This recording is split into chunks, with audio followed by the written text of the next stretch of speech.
again, directly from the White House, Mr. Joe Biden, our president. How are you this morning, sir? Oh, hey there, Swanee River. Great to be with you again. And let's not forget skedaddle and mushroom, man. How is everybody doing in Alabama? Albuquerque. Say it with me, Albuquerque. Well, either way, just know you're having a better week than that tennis player, Novak's joke COVID, man. I guarantee it. Yeah, right. I guarantee it. Hey, well, listen, President Biden, we are now a full year into your term. Do you believe that? And your backers and supporters aren't seeing the results that you promised on a number of issues. What's your message to your supporters and the people who voted for you back in 2020? Boy, it sure feels like it's going slow. This is a long year, man. Yes, it But does. I'm glad you asked me that, Stir Fry. I think these good people, I think they understand that the meaningless progress, it takes time. It takes time. And in the words of the great singer, former frontman to Genesis, Phil Collen, you can't hurry. You can't hurry. Hold on. You can't hurry an old crotchety bastard like me. That's for damn sure, man. Yeah, no doubt. It's just like the old saying goes, slow and half dead wins the race. Slow and steady, sir, but that's not a very reassuring message, is it? Look, folks. Now I know that things aren't perfect. They're never perfect. Not to mention, we still got this pandemic to deal with, and the latest variation, Omnicorp. Omicron, you mean? You know the thing. Yeah, It's spreading around almost as fast as Pete Davidson fell on SNL gets around. Almost. Boy, that horn dog, man. Can you believe he moves? God love him. All right, speaking of the pandemic, your own administration's divided over how strong a stance to have as far as what kind of mask to wear. N95, KN95. Are we to believe the plain old blue and white masks aren't good enough anymore? Well, I hate to break it to you, Jack, but the blue and white ones were never that good. Those things they're so flimsy and thin, and they tear real easily, and they were confusing a lot of people. Oh, really? You bet they were. Well, a lot of Polish girls at the strip clubs were wearing them as a G-string. Yeah, I could do that joke because I'm 1/16 Polish, man. Yeah, I could do that. Yeah, yes, you can. Can you explain what the difference is between the N95 and the KN95 mask? I know you're going to be distributing the N95 mask to the public pretty soon here. Oh, yeah, that's right, Salami. Look, folks, here's the deal. Masks, these masks are a lot like Bitcoin. Nobody knows how the hell they work. They just know they got to buy them. Yeah. And I tell you, I'm giving them out for free, man. Free masks.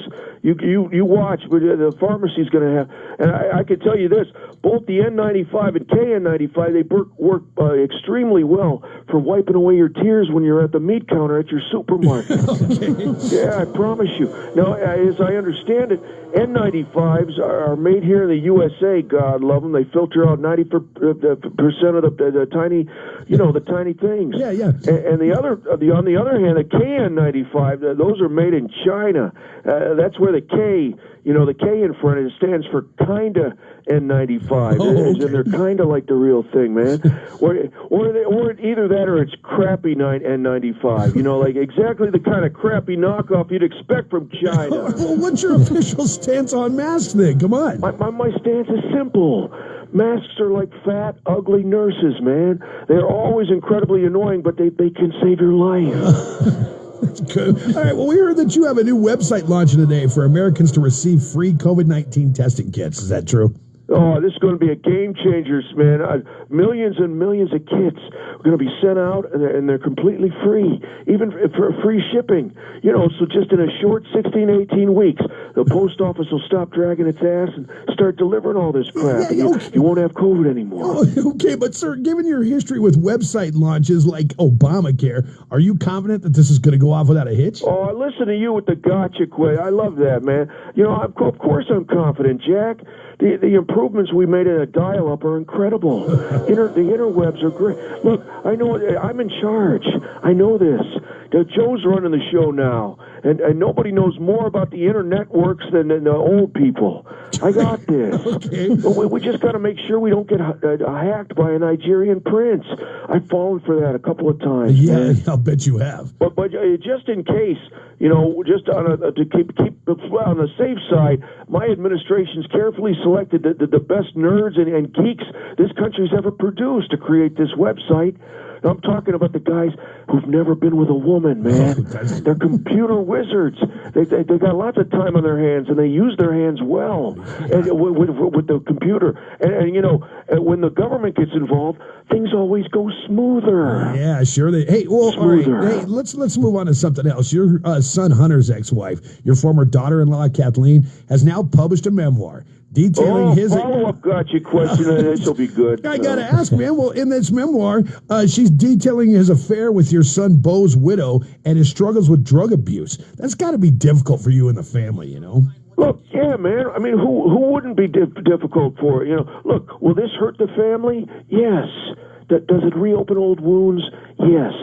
Is Hunter a disgrace and I wish he was never born? Yeah. Oh wait. Scratch that last. Oh, I went off the prompter again, man. Look, Mickey. I'm a practicing Catholic here, so I recite the words of Jesus, man. You know Jesus. Sure. He said, "He who is not cheated on his wife with their dead brother's widow while high, cast the first stone." Okay. Well, you know, on that, you can quote me. That's the red letter stuff, man. Yeah, I will go about quoting you. Thanks for calling in this morning, like always. You're not going to believe this, Sticky, but this whole interview thing was just a big coinky-dink, man. Well, what do you mean?